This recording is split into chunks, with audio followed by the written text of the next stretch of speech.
What's going on, guys? It's J-Ho bringing you a brand new video, and today I'm going to show you guys all my endgame loot from my first character. So before I get into the video, I want to give you guys a quick news update. So Luke Smith tweeted out that the power level for the raid is going to be 260 to 280 power. So that's actually a little bit surprising because a lot of people have grinded all the way up to 300, and some of the highest people I've seen so far are around 300 power. So that's way above what the recommended power level for the raid is. So I'm not sure if it's going to be really easy for everyone or still challenging depending on the actual mechanics and what we have to do within the raid, but it's a little bit surprising that it's that low for the normal mode of the raid. I was assuming that it was going to be around 280 or so and then work its way up, or maybe 270, but 260 to 280 is the confirmed power level for the Leviathan raid coming out this Wednesday on September 13th at 10 a.m. Pacific. So if you guys still have yet to get to that point, you have a few more days. We got reset as well, so you can do your milestones all over again. But anyways, let's get into my loot for the video. So I'm going to be opening up my Luminous Engrams from pretty much all these sources on my first character. So we got the Luminous Engram from Shax doing the Call to Arms quest, or the milestone with Crucible. We got the clan one from Hawthorne, the Luminous Engram from her. We got the Zavala one for doing the Nightfall as well. And then I also got the European Dead Zone Flashpoints one from Cade also. So we got 4 different Luminous Engrams I'm going to be opening up.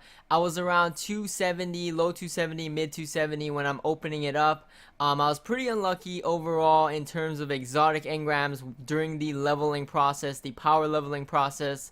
So I wasn't really able to get too high before opening up these engrams, but still not that bad. I think my other characters are definitely going to be higher than my first character, but let's get into my first one. So starting off on my first Luminous Engram with Lord Shax. For this one, we ended up getting an exotic and a power weapon, a fusion rifle called Critical Sass. So the fusion rifle, or the power weapon, came in at 277, which was a small boost for me.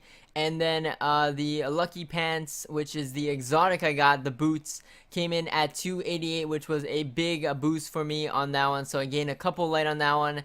I also did have a fusion rifle, a legendary one, at the time with a legendary mod on it. So I actually decided to put the Critical Sass that I just got into that, just to get that 5 extra power in that slot as well. And then moving on to Hawthorne's Luminous Engram. For this one, we got a power weapon, once again a sword this time, and then we got some gauntlets. So the gauntlets were a huge increase. I was definitely lacking on gauntlets, but the sword was not an increase, so that wasn't too helpful on that one, because I actually did go ahead and upgrade my previous fusion rifle with the Critical Sass that I just got from Lord Shax. So I did gain some extra light off of that, and that's why the sword wasn't really an upgrade in that slot specifically. And then moving on to Zavala's Luminous Engram from the Nightfall. For this one, we got some leg armor and another energy weapon, this time a sidearm. This one came in at 279, so a small boost on that one. That was helpful as well.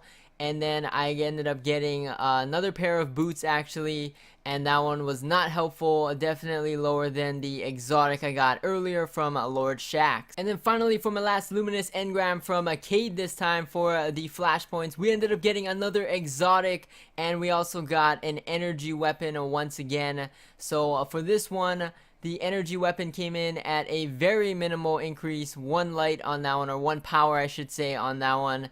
And then for my helmet, I ended up getting the Foe Tracer, which is a new exotic, at 285, a huge increase for me on that one. And I ended up infusing my Lucky Pants actually into another pair of boots to upgrade that, and then decided to use the helmet instead. So the reason why I decided to do that was because one of my legendary boots did have a legendary mod on it to give me that +5.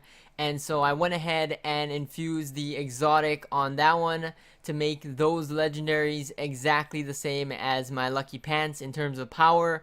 And then I went ahead and just wore the Foe Tracer helmet instead, because none of my helmets had a +5 mod on it. So I think that was the only way to maximize my light on that one. So after using a few more mods from the gunsmith, I actually ended up around 283 power overall, so not too bad. Pretty unlucky this week in terms of exotics and some of my drops, but at least I got reset to prepare for the raid. I can do everything one more time and I can work on other characters as well.